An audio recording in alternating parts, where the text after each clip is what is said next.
Deus prometeu que a descendência de Abraão ficaria por 400 anos em terra estrangeira, sendo afligida como escrava. Após esses 4 séculos de sofrimento, de forma sobrenatural, Deus os traria para a terra de Canaã, o local onde Abraão já estava. Os descendentes de Abraão entrariam no Egito com 70 pessoas. Passados 400 anos, sairiam como um grande povo.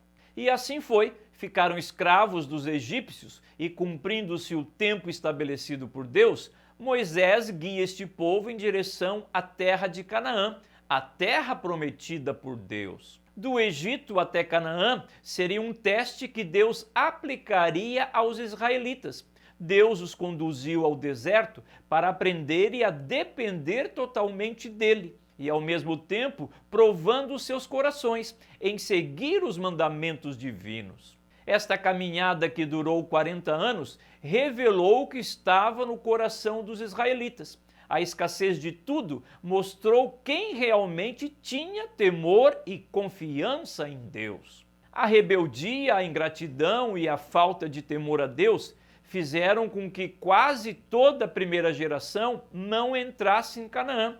Apenas aqueles que nasceram no deserto entrariam na terra prometida. Tudo isso é retratado no livro de Números, o 4º livro do Pentateuco. Olá, tudo bem com você? Sou Moisés Brasil e seja muito bem-vindo aqui no canal. Este vídeo sobre o livro de Números faz parte de uma série de vídeos, os livros da Bíblia. São vídeos sobre os 66 livros da Bíblia. Assim, cada livro, um vídeo. E quando você assiste os vídeos, você vai ampliando seu conhecimento sobre a Bíblia Sagrada. E peço que você deixe o seu comentário logo aqui abaixo do vídeo, acrescentando algo mais ao vídeo, pois isso faz parte do processo de aprendizado. O seu gostei também me ajuda muito aqui no canal. No Antigo Testamento hebraico, o livro de Números recebe o nome de Bemidbar, que quer dizer no deserto, pois é o texto do primeiro versículo do livro.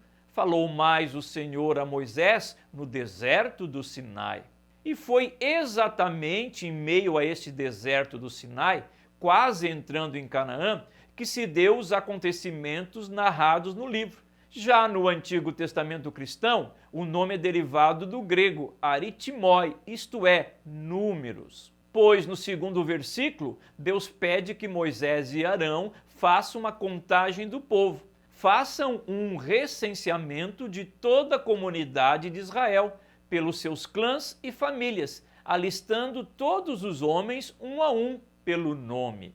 Alguns intérpretes do Antigo Testamento apontam que o livro de Números seja a reunião de diversos documentos escritos por algumas pessoas, inclusive por Moisés. No entanto, esta ideia parte de pressupostos hipotéticos, não apresentando uma conclusão final quanto à autoria destes escritos. Por outro lado, mesmo que haja uma certa dificuldade quanto à autoria do livro, uma grande parte dos intérpretes bíblicos afirma a autoria de Moisés como o único escritor do livro, principalmente pela quantidade de referências contidas a ele no livro, como, por exemplo, escreveu Moisés as suas saídas segundo as suas jornadas, conforme o mandado do Senhor. A única narrativa no livro em que Moisés não é mencionada é sobre Balaque e Balaão, dos capítulos 22 a 24.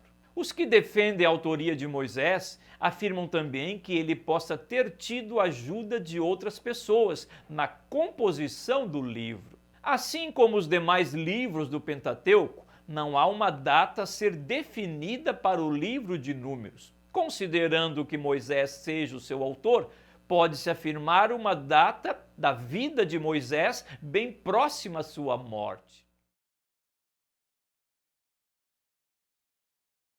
O conteúdo do livro não deve ser estudado de maneira isolada, pois os fatos se dão no decorrer da peregrinação do povo israelita em direção a Canaã. Assim, seu conteúdo acontece de maneira simultânea com Êxodo, Levítico e Deuteronômio. Ainda que no início do livro Moisés e Arão contam o povo, dando o título ao escrito, no entanto, é narrado inúmeros outros fatos além do recenseamento do povo.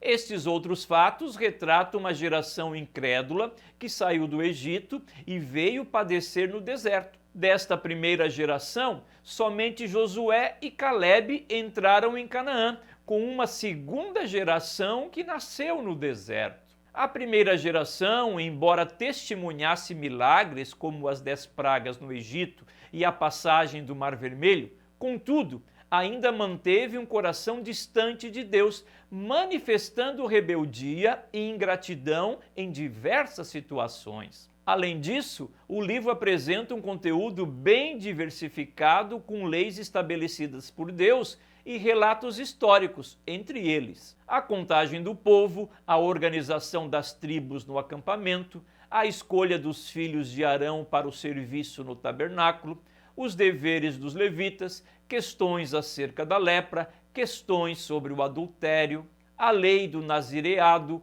a maneira de abençoar o povo, as ofertas e a dedicação do altar, as murmurações do povo, 70 anciãos para ajudar Moisés, a sedição de Miriam e Arão, espias enviados a Canaã, os israelitas querem voltar para o Egito, o impedimento de entrar em Canaã, a rebeldia dos levitas, a morte de Miriam e Arão, a serpente de bronze, Balaque e Balaão, o anúncio da morte de Moisés, diversas ofertas e festas, as cidades dos levitas e as cidades de refúgio e o casamento de herdeiras. Por isso, Números necessita ser lido e estudado de maneira paralela com Êxodo, Levítico e Deuteronômio, para que seja possível traçar uma linha cronológica da história dos israelitas durante a peregrinação no deserto. Alguns intérpretes bíblicos afirmam que o livro de Números, assim como outros livros da Bíblia, apresenta aspectos teológicos ligados à natureza de Deus, demonstrando de maneira muito clara um Deus que é fiel, punitivo e santo. Murmuração, rebeldia e incredulidade só serviram para impedir uma geração de alcançar as promessas de Deus. Como observado, a primeira geração foi impedida por Deus de entrar na terra de Canaã. Peregrinaram 40 anos e não alcançaram nada. Destes, somente Josué e Calebe, por terem sido fiéis e confiantes, tiveram a sua parte na herança, juntos com a segunda geração, nascida no deserto.